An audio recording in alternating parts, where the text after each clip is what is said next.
Hi, I'm Micah Halpern. Thank you for joining me today as I do some thinking out loud. Our first segment is called Background Briefing. The first thing I've been thinking about is an unfortunate reality that Israel now faces. The world has chosen to isolate Israel.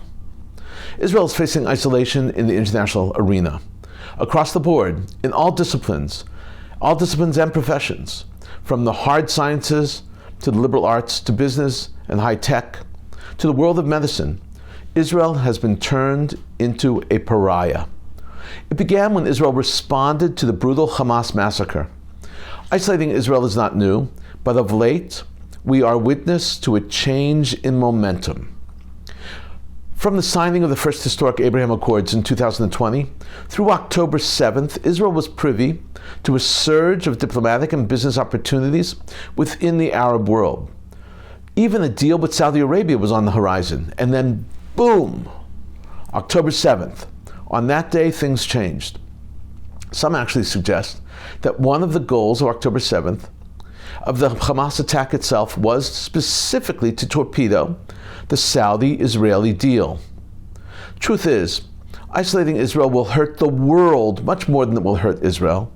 The world is a better place because of Israel, better because of the interaction between Israel and so many places, countries, institutions, companies around the world.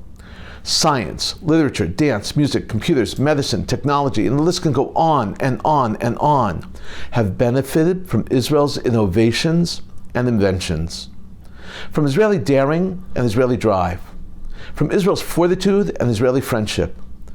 On the most simplistic levels, the world will suffer from the simple act of refusing to interact with individual Israelis. Israelis love to travel. Israelis love learning from and contributing to the cultures around them and around the world. And from their travels have come great bonds, continued friendships, fruitful collaborations, great business ventures. And then came October 7th. After Israel began to defend herself, many of these relationships began to fray and even disappear. For many, Israel as the victim was acceptable, but Israel as the defender, as the fighter, became a much more difficult image to accept. In January, a business intel company called Mooring Consult published their results of favorability study about Israel between September and December 2023. Not surprisingly, support for Israel dropped significantly since their war against Hamas. Net favorability dropped globally by an average of 18.5 percent points between September and December, decreasing in 42 out of the 43 countries polled. Only the United States, the only country, was the only one where it did not drop. Countries that occupy significant space on the world stage went from viewing Israel positively to having a negative view of Israel. China, South Africa, Brazil, as well as several Latin American countries, to name a few. And then there's Japan, South Korea, and the United Kingdom. Countries already fostering a negative view of Israel displayed significant declines in their view of Israel. Net favorability in Japan, for instance, declined from minus 39.9 to minus 62. In South Korea, from minus 5.5 to minus 47.8. And in the United Kingdom, from minus 17.1 to minus 29.8. The long history of Israeli isolation in the international community has not hindered the amazing growth in the small Jewish state. And Israel should not make policy decisions based on how the world interprets them, or whether or not they will be perceived positively or negatively. Israel must make decisions based on Israel's best interest, especially when it comes to defense. National security, above all, must be based on the best interest of the country, not the best interest of personalities from within Israel, or for that matter, for those weighing in from abroad. Even after October 7th, it is naivete to think that the world at large would adopt a more positive attitude towards Israel than towards Hamas.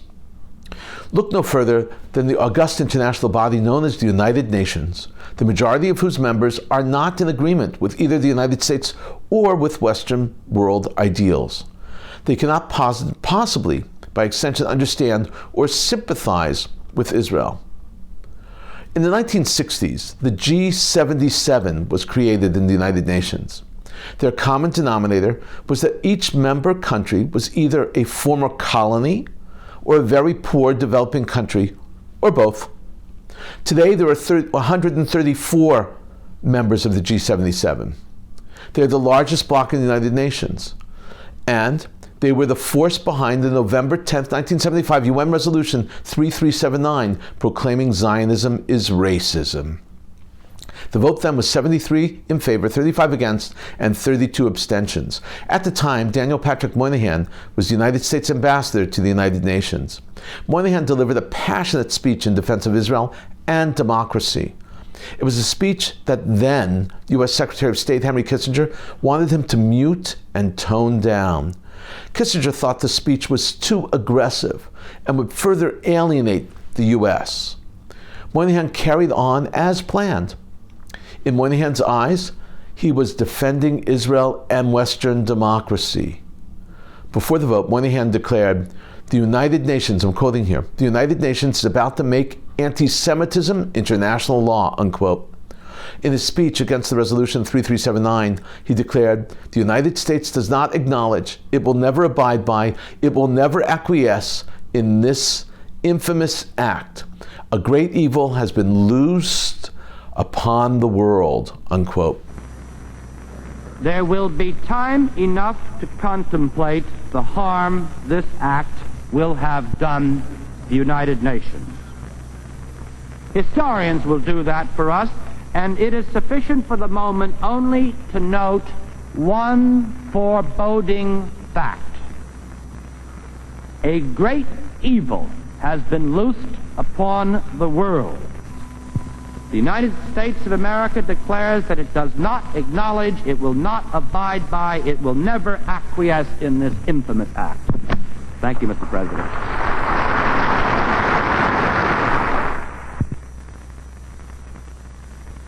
Israel will continue to fight. Israel will continue to be productive and creative, even if the international community shuts its doors and pulls out their welcome mats. Israel is just in its war against Hamas. True friends will stand by Israel. Those who hate Jews and hate Israel are using this war against Hamas as an excuse to continue to hate Jews and hate Israel. Israel may be isolated, but Israel will soldier on.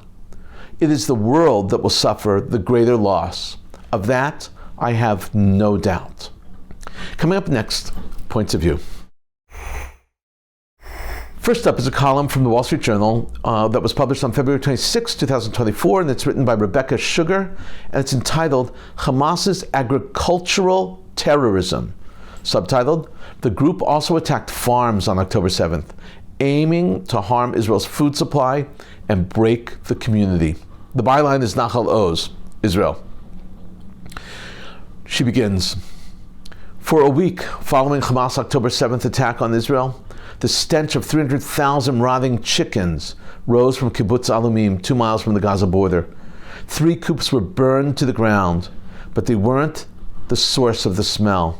Terrorists had destroyed the automated food and water dispensers for the remaining 5 structures housing the flock. And after the attack, no one was around to tend to the chickens. The birds died of hunger and thirst, and their bodies decomposed. Residents who returned to survey the damage wore masks as they scooped up the buried corpses to prevent the spread of disease. The human tragedy of October 7th still grips the country and is compounded by another kind of devastation Hamas inflicted on Israel." Daniel Abraham, Executive Director of Volcanology International Partnerships, a non-governmental organization that addresses global hunger using Israeli technological innovation, calls it agricultural terrorism. Terrorists targeted farmland, livestock, plants, and infrastructure as they made their way across the western Negev, which produces roughly 70% of the country's vegetables, 20% of its fruit, and 6% of its milk. The attack was designed to intentionally destroy agricultural production. But more than that, it was meant to destroy the identity of the region, to break the community, Ms. Abraham says. Hamas terrorists damaged greenhouses and barns, many beyond repair. They slashed crop nets and flooded orchards. They burned irrigation pipes and shot the fertigation systems. They destroyed the filtration systems of the local reservoir. Soil complication and pollution from Israeli tanks brought it to expel the terrorists has also damaged roughly 10% of the area's lands. Now, as her column continues, Sugar explains that Palestinian terrorists have been targeting Israel's agriculture and its infrastructure for a very long time. This is what she writes. Attacks on Israel's environment and natural resources aren't new. In 1965, the Palestinian Liberation Organization's Fatah division made its terrorism debut with a failed attempt to blow up the national water carrier of Israel, which transfers water from the Sea of the Galilee to other parts of the country. In 2005, Palestinian looters damaged roughly 900 of the 3,000 greenhouses Israelis left behind after they withdrew from Gaza.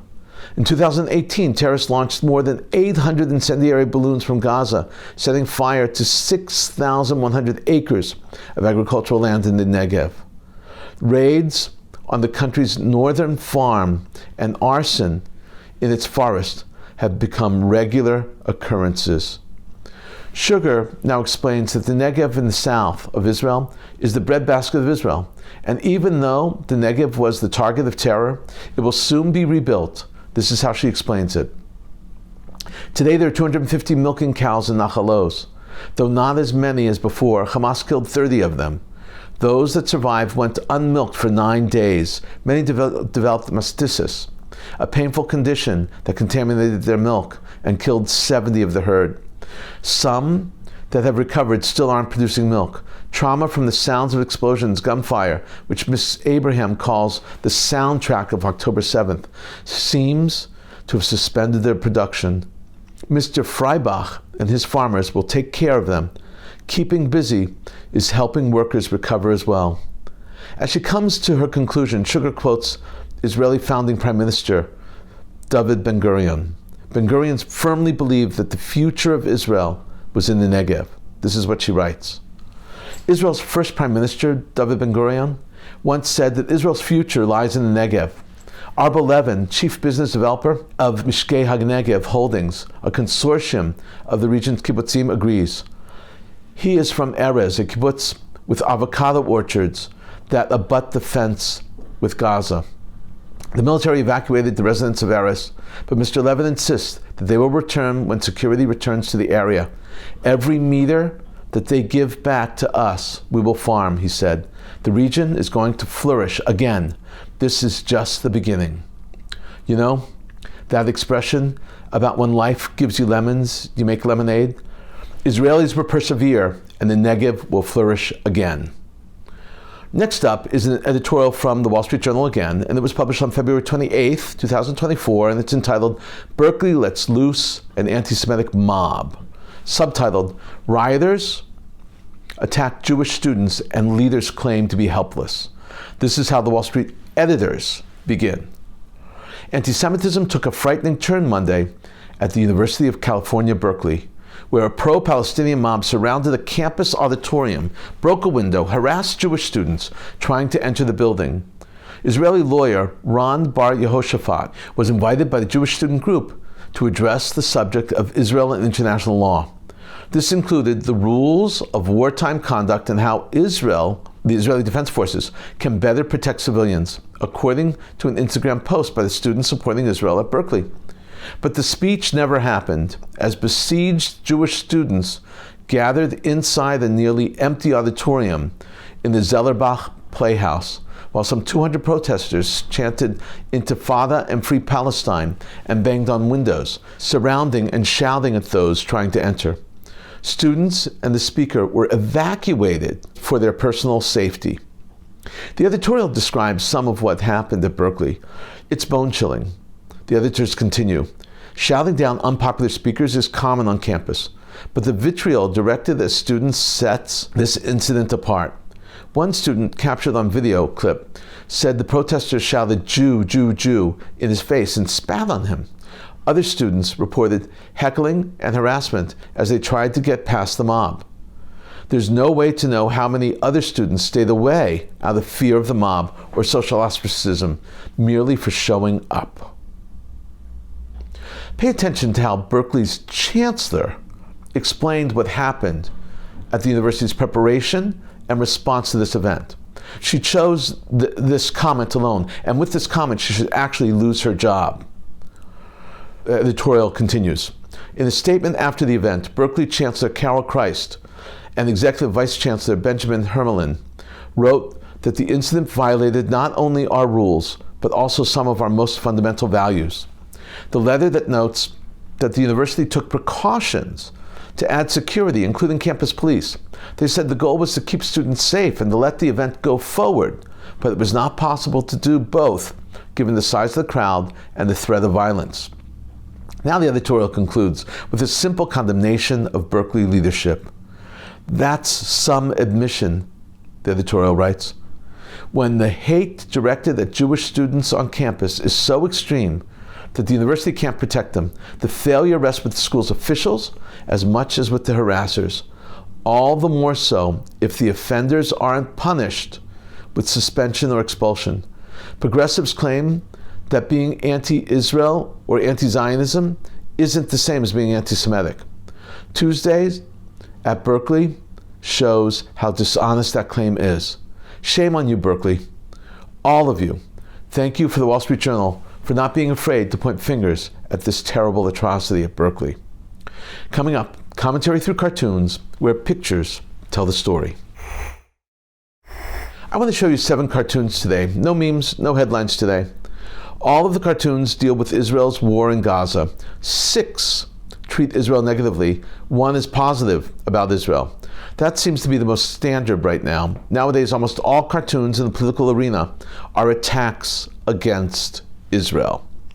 First up is an image from Gaza. A father is listening to the news on the radio and says to his starving family, "There might be a truce for Ramadan so we can fast," playing on the pun of Ramadan fasting and their starvation.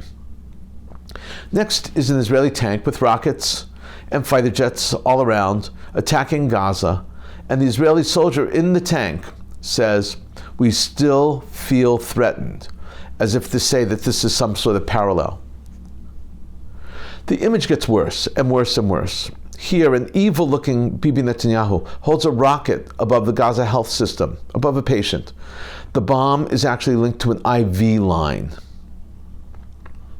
In this awful cartoon, this next one, Netanyahu is having an eye test and asks what he is supposed to see on the eye chart. The eye chart in front of him actually reads, "In Gaza now, 20,000 dead women and children." And it's spelled E-N here. This next cartoon condemns both the United States and Israel. The U.S. is handing Israel a tray which reads, "Stop War." But the words "Stop War" and the handles of the tray are missiles.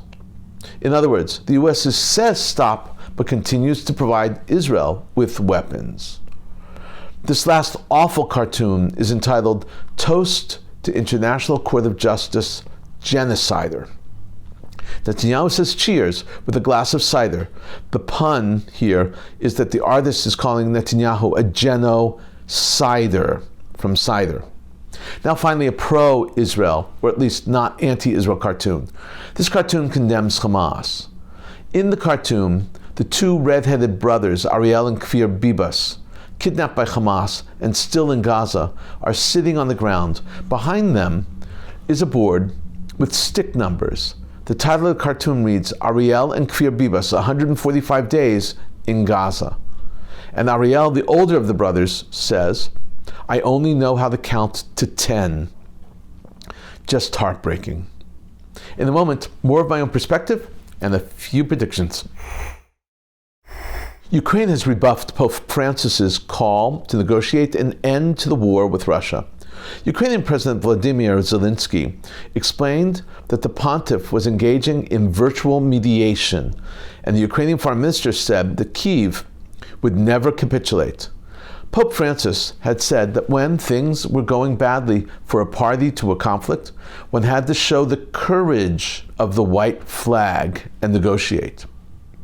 The statement came as part of an interview, which is believed to be the first time Francis used terms like white flag or defeated in discussing the Ukraine war, though he has in the past referred to the need for talks. Saudi television channel Al Arabiya reported that Egypt will continue its efforts to mediate a ceasefire agreement between Israel and Hamas throughout the first week of Ramadan, which has just begun. U.S. Military Central Command commented on reports of the deaths of Gazans as a result of the humanitarian aid drops into Gaza Strip. Their statement reads, "We are aware of the reports of civilians killed as a result of humanitarian airdrops. We express sympathies to the families of those who were killed. Contrary to some reports, this was not the result of U.S. airdrops." According to the Saudi TV channel Al Hadath, several people were injured in the incident when parachutes did not open and the heavy bundles tumbled from the air. An Israeli official said that it was Prime Minister Benjamin Netanyahu who discussed with U.S. President Joe Biden and first brought up the idea of an initiative to establish a temporary port or pier in Gaza to allow humanitarian aid to enter the enclave via the sea, not the other way around. That's interesting. While sailing with the IDF Navy off the coast of the Gaza Strip, Israel Defense Minister Yoav Gallant said that the provision of aid through the pier on Gaza shore would reach civilians directly and therefore assist in bringing down Hamas. "We will ensure aid supplies reach those who need it and not those who don't," he said. The reference, of course, was to Hamas terrorists who have been stealing the aid packages intended for civilians in Gaza. Google dismissed an employee who interrupted and disrupted the speech delivered by the company's CEO in Israel, Barak Regev, during the Calculus conference which was held in New York. The employee, an engineer for Google's cloud platform, shouted at Regev that he, quote, refuses to build technology that drives genocide and apartheid, unquote. The employee was removed from the venue by security. Google has stated that the employee was fired for unacceptable behavior violating the company's policies. Peruvian police said that they had captured an Iranian and a Peruvian national who were allegedly planning an attack on an Israeli business person at the Asian Pacific Economic Corporation. That's the APEC, APEC, scheduled to be held later this year in the Andean nation.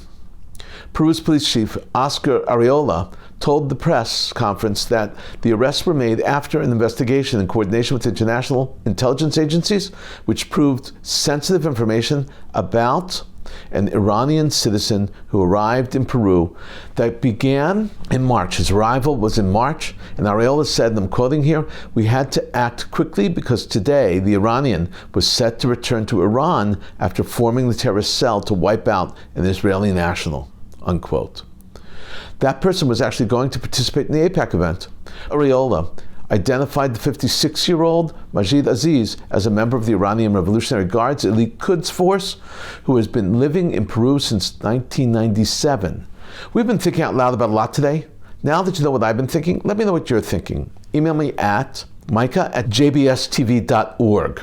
Tweet me at Micah Halpern. Tell me what you think.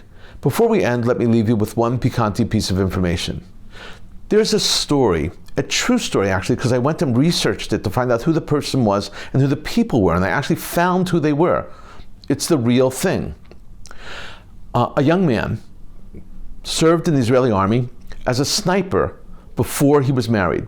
He got married, and he went off to America, to Crown Heights, Brooklyn, New York, and had 6 children. After the war broke out, after the terrible massacre on October 7th, he said to his wife, "If I'm called up, despite the fact that we have 7 children, or 6 children, and you, I'm going to go to be with my unit." And indeed, he was called up, and he went back to Israel as of October 9th. And he stayed there, and continued to stay there, and ultimately served.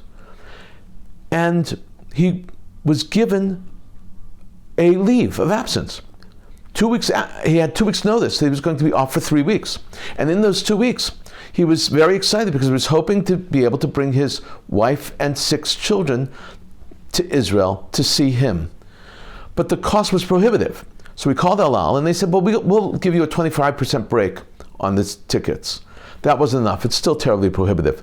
So we decided that maybe he'll go visit them for the 3 weeks of his leave. That day, actually, as they were getting off, his friends in the unit said that they heard that there's a place in Jerusalem where soldiers can eat for free. So they went there, and they were eating. And in the back of the restaurant were 2 men who clearly were the sponsors of this remarkable feast. So being a wonderful and outgoing guy, he went to visit them and say thank you. So he went and visited them, and they said to them, take some food home to your wife and family. He said, well, I can't because they live in America and I'm here. And I came here and I can't bring them here because it's too expensive and I can't go there. They said to him, don't worry, we'll send them the tickets. We'll handle it. He said, what? He said, certainly. Not only that, our secretary will call you tomorrow with all the arrangements. Do you have a place to stay when they come? That's 8 people. You, your wife, and 6 children. We have a spare apartment in Harnof, and we'll let you stay there the whole time. And we'll give you spending money. It's an unbelievable idea. You'll be able to spend all the time, all the money that you want in order to be together with your family for those 3 weeks that you're free. And indeed, that's what happened. So let it not be known that there is a tremendous excitement, a tremendous idea about this idea of Am Yisrael Chai, that the people of Israel live and care for one another. There's no doubt about it. Thank you for thinking out loud with me, Micah Halpern. Let's think out loud again next week on JBS.